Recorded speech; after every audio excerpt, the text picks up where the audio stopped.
7절입니다. 제가 봉독해 올리도록 하겠습니다. 예수 그리스도의 종 바울은 사도로 부르심을 받아 하나님의 복음을 위하여 택정함을 입었으니 이 복음은 하나님이 선지자들을 통하여 그의 아들에 관하여 성경에 미리 약속하신 것이라. 그의 아들에 관하여 말하면 육신으로는 다윗의 혈통에서 나셨고 성결의 영으로는 죽은 자들 가운데서 부활하사 능력으로 하나님의 아들로 선포되셨으니 곧 우리 주 예수 그리스도시니라. 그로 말미암아 우리가 은혜와 사도의 직분을 받아 그의 이름을 위하여 모든 이방인 중에서 믿어 순종하게 하나니 너희도 그들 중에서 예수 그리스도의 것으로 부르심을 받은 자니라. 로마에서 하나님의 사랑하심을 받고 성도로 부르심을 받은 모든 자에게 하나님 우리 아버지와 주 예수 그리스도로부터의 은혜와 평강이 있기를 원하노라. 아멘. 네, 오늘 본문의 배경인 로마서는 바울이 로마 교회를 향하여서 기대와 또 가슴 벅찬 그런 감정을 가지고 쓴 편지입니다. 우리가 바울 생각하면 신약 성경에서 가장 많은 분량을 기록한 사도로 그렇게 생각하고 있습니다. 이처럼 바울은 많은 서신들을 썼는데요. 이 서신이라고 하는 것은 조금 더 우리가 익숙한 표현으로는 편지의 개념입니다. 이 바울 서신의 특징을 살펴보면 그 당시에 유행했던 그리스 로마 문화의 양식을 따라갔다는 건데요. 이 그리스 로마 문화의 양식을 생각하면 먼저는 인사말과 그리고 감사의 기도, 그런 다음에 본문과 이제 맺은 말로 그렇게 연결이 되는 그러한 형식적인 특징을 가지고 있습니다. 바울은 이 편지를 쓸 때에 말씀드렸듯이 아주 가슴 벅찬 그리고 감격에 겨운 마음을 가지고 오늘 로마서를 기록했습니다. 왜냐하면 이 로마서는 이제 곧 그가 그토록 바라고 염원했던 로마에 가기 위해서 그들에게 내가 이제 곧 너희들을 만나러 로마에 간다라는 그러한 감격스러움을 가지고 편지한 것이기 때문입니다. 오늘 본문인 1절부터 7절까지의 말씀은 인사말에 해당합니다. 특별히 1절과 2절 그리고 5절과 6절이 부르심과 그리스도 그리고 부르심과 각 성도라는 것으로 대꾸를 이룹니다. 또 3절과 4절은 육신과 성령이라는 큰 틀로 대꾸를 이루고 있습니다. 1절에서는 바울 자신을 하나님께서 사도로 부르셨다라는 사실을 강력하게 어필하고 있습니다. 바울은 자신을 들어서 그리스도 예수의 종이다라고 소개하고 있습니다. 그가 예수님의 종으로 부르심을 받은 이유를 하나님의 복음을 위함이다라고 소개하고 있는 것이죠. 즉 바울 자신에게 있어서 로마 교회에 향하여서 그리고 수많은 이방 교회를 향하여서 편지하고 권면하고 훈계할 수 있는 이유는 자신에게 사도권이 있는데 이 사도권은 예수님께로부터 온 사도권이다라고 말하고 있는 것이죠. 그는 자신이 바로 그러한 사도권을 받은 것에 대하여서 이렇게 근거를 제시합니다. 하나님께서는 나를 부르셨는데 그 부르신 이유가 바로 복음 때문이다 라고 말하고 있는 것이죠. 우리 1절 다시 한번 보겠습니다. 예수 그리스도의 종 바울은 사도로 부르심을 받아 하나님의 복음을 위하여 택정함을 입었으니 아멘. 즉 바울은 바로 이 복음을 위하여서 부르심을 받았다는 것이죠. 그렇다면 과연 바울이 부르심을 받은 이 복음은 무엇을 말하는 것일까요? 도대체 이 복음이 무엇이기에 바울이 자신의 모든 기득권을 내려놓고 이전에 자신이 누리던 모든 삶을 배설물과 같이 여기고 하나님의 복음을 위하여서 자신의 일생을 바쳤던 것일까요? 사실 이 복음이라고 하는 것은 우리에게 아주 익숙한 개념입니다. 이 복음의 주인이신 예수님께서는 복음에 대해서 이렇게 이야기하십니까? 누가복음 4장 18절에서 21절 말씀인데요. 제가 봉독해 드리도록 합니다. 주의 성령이 내게 임하셨으니 이는 가난한 자에게 복음을 전하게 하시려고 내게 기름을 부으시고 나를 보내사 포로된 자에게 자유를 눈먼 자에게 다시 보게 함을 전파하며 눌린 자를 자유롭게 하고 주의 은혜의 해를 전파하게 하려 하심이라 하였더라. 책을 덮어 그 맡은 자에게 주시고 앉으시니 회당에 있는 자들이 다 주목하여 보더라. 이에 예수께서 그들에게 말씀하시되 이 글이 오늘 너희 귀에 응하였느니라 하시니 아멘. 예수님께서 회당에 들어오셔서 나사렛 회당에 들어오셔서 이사야서 61장 1절에 기록된 말씀을 읽으셨습니다. 그리고 그 말씀을 다 읽으시고 책을 덮었을 때 모든 회당 안에 있는 사람들이 예수님을 주목하고 있습니다. 예수님은 자신을 주목하고 있는 모든 유대인들을 향하여서 오늘날 이 말씀이 너희들에게 응했다, 이 말씀이 너희들에게 이루어졌다라고 선언하고 계신 것이죠. 예수님께서 읽으셨던 이사야서 61장의 말씀은 읽었던 그대로 어떤 한 날이 있는데 그 날이 오면 압제받고 억눌렸던 이스라엘이 자유를 얻게 되고 그들이 눈먼 자와 같았으나 다시 보게 되고 눌려 있으나 자유를 얻게 되는 바로 그 소망의 날을 기대하라라는 말씀인 것이죠. 그런데 예수님께서는 그 말씀을 읽으시고는 오늘 이 너희가 그렇게 고대하고 염원하던 그 소망의 날이 주의 해가 오늘 너희들에게 임했다라고 말씀하시는 겁니다. 그렇다면 예수님께서는 왜 그들에게 이 말씀이 오늘날 너희에게 응했다라고 하셨을까요? 바로 그 날의 주인이신 예수님이 그 말씀을 이루시기 때문입니다.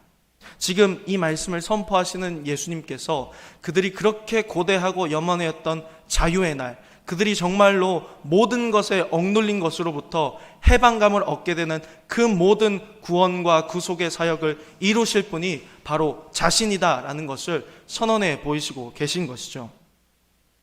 예수님이 오셨다라는 사실이, 그리고 예수님께서 사셨다라는 사실이, 그리고 예수님이 죽으셨다라는 사실이, 그리고 예수님이 다시 살아나셨다라는 사실이 바로 복음이라는 것입니다. 우리 2절 말씀을 함께 읽어보겠습니다. 이 복음은 하나님이 선지자들을 통하여 그의 아들에 관하여 성경에 미리 약속하신 것이라. 아멘. 그렇습니다. 예수님께서 복음을 이루시려고, 복음을 선포하려고 오셨는데 사실 이 복음은 예수님 시대 이전부터서 하나님께서 끊임없이 선언하고 계셨다라는 사실을 우리는 기억해야 한다라는 것이죠. 예수님의 이루시는 그 모든 일들이 구약 곳곳에 아주 조금씩 파편처럼 그림자처럼 숨겨져 있었다라는 것입니다. 여러분 혹시 성경을 다른 말로 무엇이라고 했는지 기억하십니까? 성경을 다른 말로 계시라고 합니다.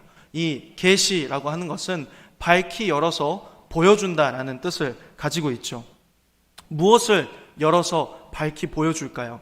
바로 하나님께서 곳곳에 숨겨두신 예비하신 파편들, 복음의 조각조각들을 밝히 보여서 깨닫게 하신다라는 것입니다.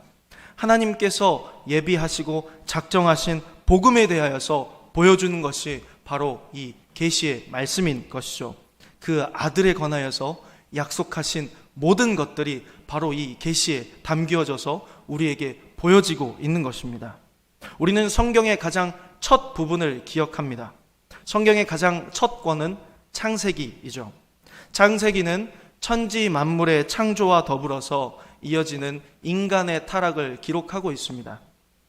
이 인간의 타락 부분에서 이때 우리는 우리에게 너무나도 유명한 원시복음으로 잘 알려진 창세기 3장 15절 말씀을 기억하는데요. 제가 읽어드리겠습니다. 내가 너로 여자와 원수가 되게 하고 내 후손도 여자의 후손과 원수가 되게 하리니 여자의 후손은 내 머리를 상하게 할 것이요 너는 그의 발꿈치를 상하게 할 것이라 하시고. 아멘.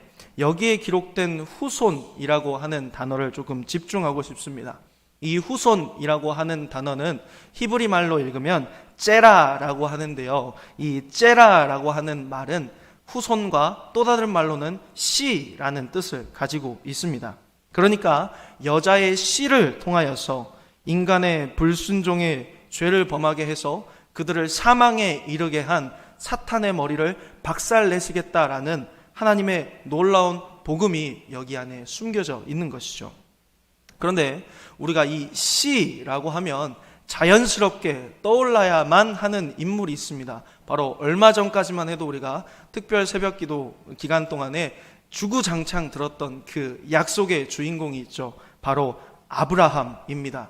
하나님께서는 아브라함이 본토 친척 아비의 집을 떠나서 내가 내게 명령할 곳으로 가면 너에게 그 땅을 주고 너에게 수많은 후손을 주어서 뭇 별들과 같이 바다의 모래알과 같이 수많은 후손들을 너에게 주겠다라고 약속하셨는데요. 바로 그 약속의 키포인트는 내가 너에게 줄 내 씨로 말미암아 그렇게 되게 하겠다라고 하셨던 것이죠. 하나님께서는 그 씨로 인하여서 큰 민족을 이루게 하시겠다라고 약속하시면서 또 한 가지 약속을 덧붙이십니다. 바로 한 씨, 내 몸의 한 자손, 한 후손, 한 씨를 통하여서 천하 만민이 복을 받게 하겠다. 너는 복의 근원이 될 것이다 라고 말씀하셨던 그 약속을 기억해 봅니다. 그러니까 이 한 씨, 표면적으로는 이삭을 통하여서 야곱과 에서와 야곱이 태어나고 야곱의 12아들들을 통해서 수많은 민족들을 이루게 된 하나님의 언약이 성취되었습니다. 그리고 그 한 씨가 이루고 이르러서 예비된 유다의 한 지파의 아이에게까지 흘러가게 되죠. 그가 바로 우리가 얼마 전에 말씀 나누었던 다윗 왕입니다. 기억나시죠? 그 다윗 왕이 바로 이스라엘의 위대한 왕으로서 하나님의 언약을 성취해가는 씨의 계보를 받아가게 됩니다. 우리가 잘 알고 있듯이 다윗은 아무런 소망도 없는 어린아이에 불과했고 집에서도 가장 서열이 낮은 아이였지만 하나님께서는 그 한 씨 다윗을 잘 준비시키시고 예비하셔서 이스라엘을 강력한 나라에 오르게 만드는 위대한 성군으로 이끌어내셨습니다. 다윗이 모든 전쟁을 평정하고 이제 자신의 아름다운 백향목 궁궐에 앉아 있을 때에 문득 이런 생각을 합니다. 나는 이렇게 좋은 궁궐, 좋은 집에서 살고 있는데 여전히 하나님의 집은 저 천막에서 볼품없지 않는가? 내가 어떻게 이렇게 좋은 곳에 있는데 나를 여기까지 인도해내신 하나님은 저 천막에 버려둘 수가 있지? 그렇게 생각하면서 선지자 나단에게 내가 하나님을 위하여서 집을 짓고 싶습니다 라고 고백을 하죠. 하나님께서 그 다윗의 고백을 들으시고 나단을 통하여서 이렇게 말씀하십니다. 다윗아, 내가 언제 너한테 집 지어달라고 그랬니? 모든 세계가 다 내 것이고 모든 천하 만물이 다 내 것이다. 그러나 내가 너의 그 마음을 받아서 네가 이 나라를 다스리는 동안 전쟁을 하면 어떤 전쟁이든지 내가 이기게 해주겠다. 너를 통하여서 이스라엘의 강력함과 부귀영화가 떠나지 않게 하겠다라고 약속하시면서 또 한 가지 약속을 주시는데요. 바로 내가 내 후손을 통해서 한 왕조를 세울 것인데 곧 내 아들 중에 하나를 세우고 그 나라를 견고하게 하리니 그 왕위를 영원히 견고하게 하리라 하신 약속입니다. 이렇게 하나님의 소중한 복음의 파편들은 역사의 흐름 속에서 계속해서 이어져 오게 되었다라는 것이죠. 그리고 이 모든 언약이 마침내 완전하게 이루어졌는데요. 바로 예수님께서 다윗의 후손으로 베들레헴 땅에서 나시게 된 것입니다. 미가서 5장 2절에는 이렇게 기록하고 있습니다. 베들레헴 에브라다야, 너는 유다 족속 중에 작을지라도 이스라엘을 다스릴 자가 내게로 나올 것이라. 그의 근본은 상고의 영원에 있느니라. 아멘. 이스라엘을 다스릴 자가 베들레헴에서 나게 된다라고 하신 것이죠. 그의 근본은 상고에 있고 영원에 있다라고 말하시는데요. 요한복음 1장 1절에서는 이렇게 이야기합니다. 태초에 말씀이 계시니라. 이 말씀이 하나님과 함께 계셨으니 이 말씀은 곧 하나님이시라. 상고, 영원, 태초로부터 함께 계신 그분이 베들레헴 땅에서 2000여 년 전에 나시게 되었다라는 것이죠. 그분이 누구이십니까? 바로 예수 그리스도이시죠. 예수님께서 유대 땅에서 인간의 육신을 입고 태어나시게 되었다라는 겁니다. 예수님은 이와 같이 다윗의 혈통으로 오셨습니다. 이 혈통은 다른 말로 하면 씨이죠. 그러니까 우리는 창세기에서 나타난 여자의 후손이 아브라함에게 약속하신 내 씨가 다윗의 언약에서 말하는 내 후손, 이 말하는 그 모든 중심에 있는 인물이 누구인가? 바로 예수님이시라는 것을 이제 알게 됩니다. 육신으로 다윗의 후손으로 오신 그 예수님께서는 하나님의 아들이라 일컬음을 받으신 이유가 4절 말씀에 기록되어 있는데요. 함께 봅니다. 성결의 영으로는 죽은 자들 가운데서 부활하사 능력으로 하나님의 아들로 선포되셨으니 곧 우리 주 예수 그리스도시니라. 아멘. 그러니까 이 4절에 말하는 바에 의하면 성령을 근거해서 하나님의 아들이라고 예수님이 선포되셨다, 인정되셨다라는 말입니다. 왜 우리가 예수님을 하나님의 아들이라고 고백할까요? 이는 예수님이 하나님의 아들로서의 자격이 있으시기 때문에 우리가 하나님의 아들이라고 하겠죠. 고대 근동사회에서는 아들은 가정에서 아주 중요한 역할을 했습니다. 가문의 대를 잇는 역할을 했기 때문에 아쉽지만 딸보다는 아들을 선호했죠.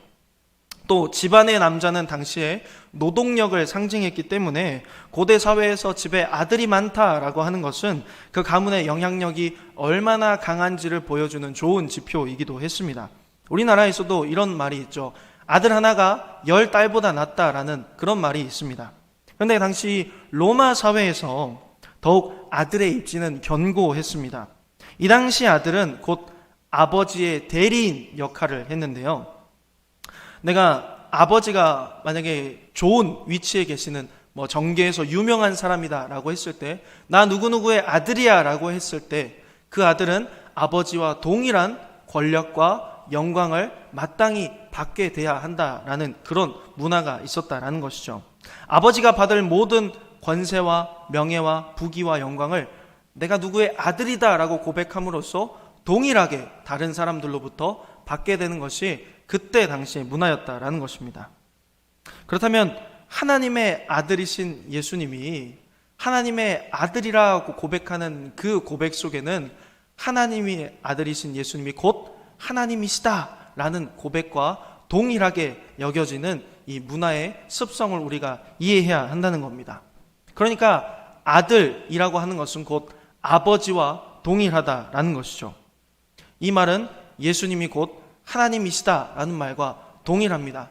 그러니까 예수님이 하나님보다는 못하고 인간보다는 조금 더 우월한 그런 중간에 있는 어중간한 존재가 아니라 예수님이 바로 태초에 상고에 영원에 계셨던 천지를 창조하신 하나님이시다라는 고백이 이 안에 들어가 있는 것이죠. 왜 그렇게 고백할까요? 바로 우리가 함께 읽었던 4절에 그 해답이 들어가 있습니다.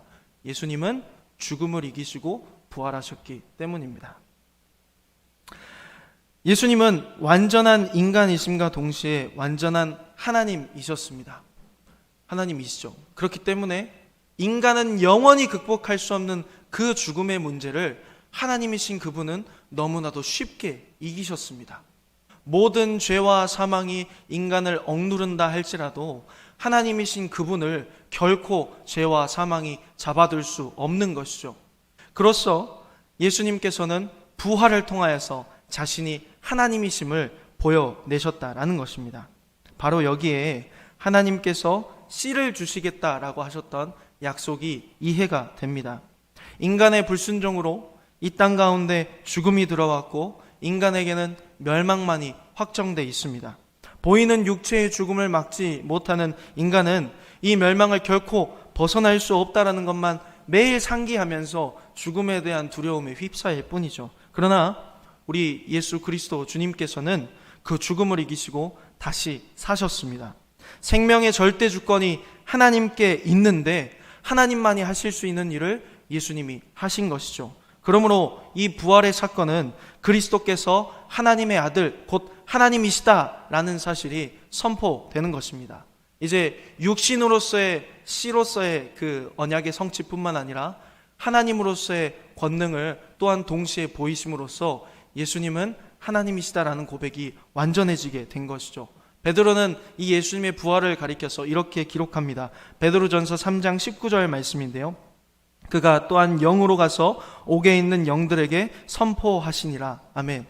이 말씀은 예수님의 부활 사건이 저 지옥에 처박혀 있는 영들에게까지도 완전하게 선포되므로 이 땅 가운데 있는 모든 영적인 존재, 육적인 존재가 예수님을 하나님의 아들로서 부인할 수 없는 그 증거가 되었다라는 말입니다. 예수님은 하나님의 아들, 곧 하나님이십니다. 그런데 그분께서 이 땅 가운데 우리를 위하여 오셨다라는 것이죠. 이제 그러니까 전세가 완전히 역전됐습니다. 그 누구도 예수님이 하나님의 아들이시라는 것과 우리의 구원자 되신다라는 사실을 부정할 수가 없는 것이죠. 또한 그 예수님으로 인하여서 우리를 감싸고 있는 모든 죄와 사망의 결박이 풀어지게 된 것입니다. 그런데 이 모든 일들이 무엇을 위해서 일어났느냐가 제일 중요하겠죠. 바로 나를 위해서 일어났습니다. 만세전부터 영원전부터 예정하시고 작정하신 그 하나님의 놀라운 구원의 계획들이, 그리고 이 땅 가운데 하나님의 아들이 우리와 동일한 육신을 입고 오셔서 나시고 사시고 죽으시고 다시 사심으로 이루신 모든 구속의 사역들이 바로 나 자신을 위해서 일어났다라는 것이죠. 그러므로 이 사실이 어찌 복된 소식이 아닐 수 없겠냐라는 말입니다. 다른 사람을 위한 것이 아니라 바로 나 자신에게 선포되는 이 예수님의 놀라운 구원의 사역이 나에게는 그 무엇보다도 반가운 소리고 감격스러운 소리, 복음이라는 것이죠. 바로 이 복음이 나를 부르고 있다라는 겁니다. 그렇다면 왜 하필 나일까요? 법 없이도 살 사람이 참 많은데 왜 하필 더럽고 죄 많은 나 때문에 하나님은 그 모든 일들을 계획하시고 예수님은 그 모든 일들을 이루어 가셨을까요? 내가 전에는 죄와 사망의 종이었지만 내 아들로 너희를 핏값으로 샀으니 내 양자 삼았으니 너희는 너희에게 주어진 이 복된 소식을 죽을 때까지, 내가 너희를 다시 내 집으로 부를 때까지 전하면서 살아라 라는 그 사명을 우리에게 맡겨주셨기 때문입니다. 우리가 바로 그 복음에 대하여서 시퍼렇게 살아있는 산 증인으로 살아야 하기 때문입니다. 바울은 바로 이 복음 앞에서 그 부르심을 받았다라고 오늘 그렇게 자신을 소개하고 있는 것이죠. 바울은 어떤 사람이었을까요? 바울은 바리새인 중에 바리새인이었습니다. 로마 시민권을 가지고 있었고 그래도 모든 지식에 정통한 사람이었습니다. 그 바리새인이었던 바울은 어떤 사도로 부르심을 받았는가? 오늘 바울은 자신을 향하여서 이렇게 소개합니다. 5절 말씀인데요. 그로 말미암아 우리가 은혜와 사도의 직분을 받아 그의 이름을 위하여 모든 이방인 중에서 믿어 순종하게 하나니, 바울은 이방인들을 위한 사도로 부르심을 받았다라고 자신을 소개하고 있습니다. 바리새인이라고 하는 것은 우리 생각하기에는 굉장히 부정적인 이미지를 가지고 있습니다. 예수님을 죽이려고 들었고 호시탐탐 예수님의 말에 딴지를 걸었던 그 종자들이 바로 바리새인 종자들이기 때문이죠. 그런데 우리가 바리새인을 그렇게 호락호락하게 생각할 대상은 아닌 것 같습니다. 왜냐하면 그들은 예수님의 말씀에 근거하면 자기들이 먹는 약에도 11조를 매겨서 철저하게 하나님 앞에 드렸던 사람들입니다. 그리고 그들은 모세의 율법과 장로들의 전통에 통달하여서 모든 율법을 살아있는 육체 가운데서 지키려고 가장 애쓰고 힘썼던, 그리고 그렇게 정말 살아냈던 사람들이 바로 바리새인인 겁니다. 그 바리새인 중에 바리새인이라고 자기를 소개하고 있는 바울은 어떻습니까? 스데반이 예수님에 대하여서 증언할 때 형제들아 저 모욕을 듣고도 지금 참고 있느냐, 어떻게 사람이 하나님의 아들이라 칭함을 받을 수 있느냐, 그러면서 돌로 치려던 사람들의 옷을 맡아주던, 그 일에 대하여서 보증을 감당하겠다라고 자처하던 그런 거룩한 경건한 자부하는 사람이었습니다.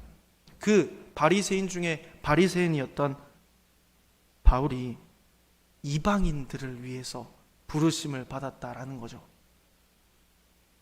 우리가 상식적으로 생각을 해보면 유대인 중에서 영향력 있는 바리새인, 그리고 그 바리새인 중에서도 바리새인인 바울이라면 적어도 유대인들을 향해서 영향력이 더 있었지 않겠습니까? 그런데 하나님께서는 너무나 엉뚱하게도 유대인들이 가장 경멸하고 싫어하는 이방인들에게 복음을 전하라고 바울을 부르신 것이죠. 우리는 이 과정 속에서 한 가지 중요한 사실을 깨닫게 되는데요. 바울이 생각했을 때 바울에게 주어지는 구원은 유대인으로서 당연히 주어져야만 하는 구원이었습니다. 다른 말로 바꿔서 말하면 유대인들만이 구원을 얻기에 합당하다라는 것이 바울의 사고방식이었습니다. 왜냐하면 유대인만 하나님을 섬기고 유대인만 율법을 지키기 때문입니다. 그런데 하나님께서는 바울의 이 사고방식을 완전히 뒤틀어 버리셨습니다.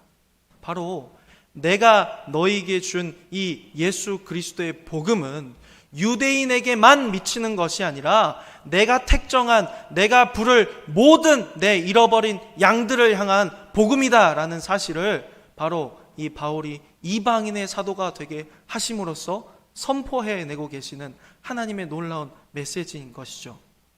바울은 바로 그 복음 앞에서 꼬꾸라지게 됩니다. 자신이 가지고 있는 모든 일말의 신앙들이 다 무너져 내리고 이제 그에게 남아있는 것은 오직 예수 그리스도의 십자가 복음밖에 없습니다. 율법을 준수하느냐 준수하지 않느냐는 십자가 복음 앞에 문제가 되지 않습니다. 왜냐하면 그것들은 이 예수님의 십자가 복음에는 발끝에도 미치지 못하는 것들이기 때문입니다. 그래서 바울은 온전히 이 복음을 붙잡고 이제 맡은 바 이방인의 사도로서 사명을 다 감당하게 되는 것이죠. 우리는 이 복음 안에서 참된 의미를 깨닫습니다.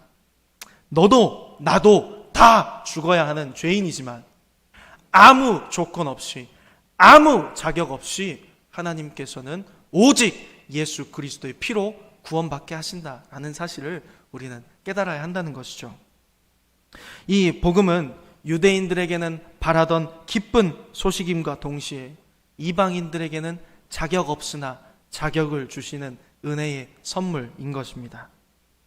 전에는 감추어져 있었으나 이제는 밝히 보여주시는, 자격 없는 자들에게 주시는 선물인 것이죠.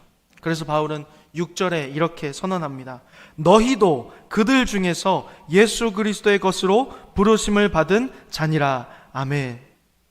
죽은 자들임과 동시에 죽어있는, 앞으로 죽을 자들, 그 이방인들에게 너희가 전에는 죄와 사망으로서 이미 사망에 확정된, 영원한 지옥 형벌에 확정된 자들이었지만 그 복음이 너희를 그리스도의 것으로 불렀다라고 하는 것이죠. 그러므로 우리는 이 바울의 명확한 선포 가운데서 한 가지 우리의 삶의 태도를 정하게 됩니다. 우리는 오직 우리를 부르시는 예수님의 것으로 살아야 한다는 것을요. 우리는 오직 우리를 부르시는 복음 앞에만 꼬꾸라져야 한다는 것을요.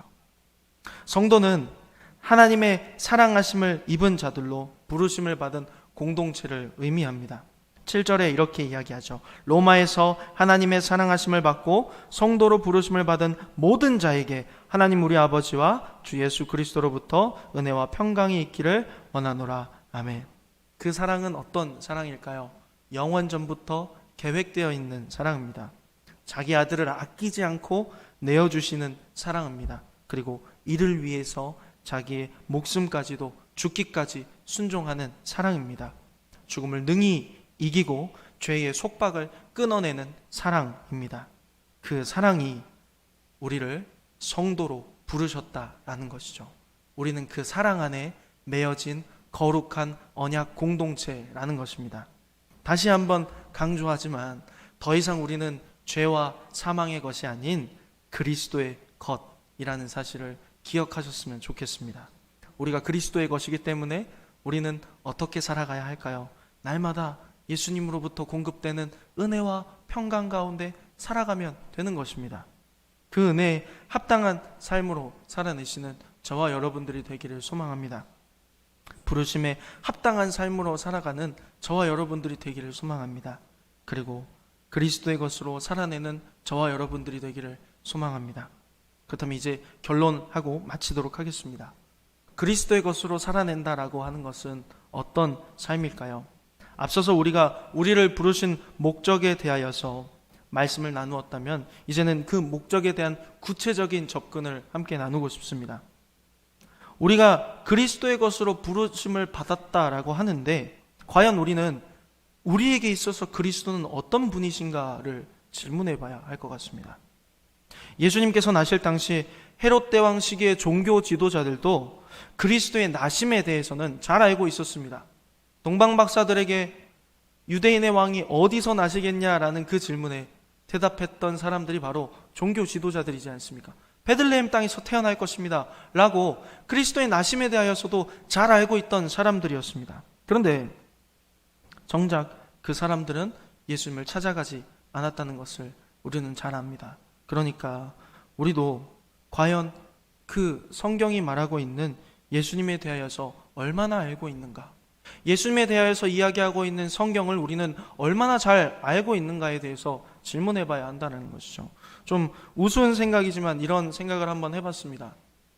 예전에 사역하던 교회에서 어린 아이들에게 성경 읽기를 강조하면서 만약에 너희들이 지금 성경을 읽지 않고 오늘 밤 당장에 천국 간다고 하자, 너희들이 단 한 번도 성경책을 처음부터 끝까지 읽지 않았는데 하나님께서 만약에 너희들이 아무리 믿음으로 구원받는다지만 그런다고 성경책을 처음부터 한 번 끝까지 안 읽어보고 오는 게 이게 말이 되냐라고 그렇게 물어보신다면 너희들 어떻게 대답할래?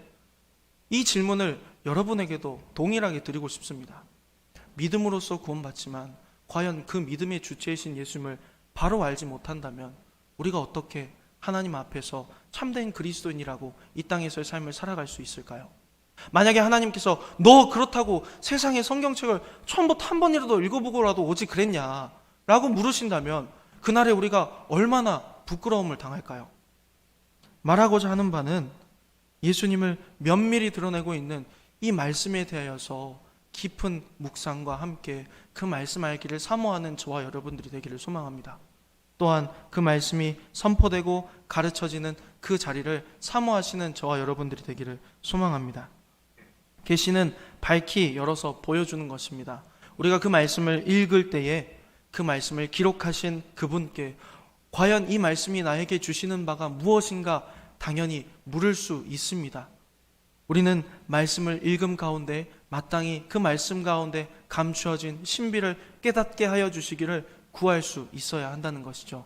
기도하시라는 이야기입니다. 말씀 가운데 감추어진 신비를 성령께서 조명하심으로 인하여서 이 말씀이 오늘날 나의 삶에 어떻게 적용되고 내가 과연 어떻게 살아야 하는가를 주님 밝히 보여 알려주십시오라고 우리 마땅히 기도해야 한다는 것이죠. 우리가 그렇게 하나님의 말씀에 대해서 잘 알고 기도함으로써 그 말씀에 대한 뜻을 우리가 깨달아 알았다면 이제 우리는 그 말씀을 전해야 하는 것입니다. 말씀을 전한다라고 하는 것은 입으로 전하는 것이 아닌 또한 삶으로 살아내는 것입니다. 어떤 사람의 가치관과 어떤 사람의 행동 파악을 하려면 가장 중요한 것이 그 사람이 무슨 말을 하고 무슨 행동을 결정적일 때 하는가를 바라보는 것이 그 사람에 대해서 가장 명확하게 알 수 있는 표지가 됩니다. 그리스도의 것으로 부르심 받으신 저와 여러분들은 어떤 상황 가운데서도 말씀의 좌로 우로 치우치지 아니하는 삶을 살아야만 합니다. 그것이 바로 그리스도의 것으로 부르심 받은 성도의 마땅한 삶의 모습인 것이죠. 이제 말씀을 맺습니다. 우리는 하나님의 아주 비밀스럽고 오묘한 그 신비 가운데서 예수님께서 모든 것을 이루신 구속으로 인하여서 하나님의 것으로 그리스도의 것으로 복음 앞에 부르심 받은 자녀들입니다. 그 자녀들로서 말씀 묵상하시고 그 말씀 가운데 숨겨진 뜻을 매일 기도로서 구하시고 그리고 그렇게 삶의 자리에서 살아내심으로 인하여서 부르심에 합당한 예수 그리스도의 것으로 합당한 삶을 살아가시는 저와 여러분들이 되기를 주님의 이름으로 간절히 소망합니다.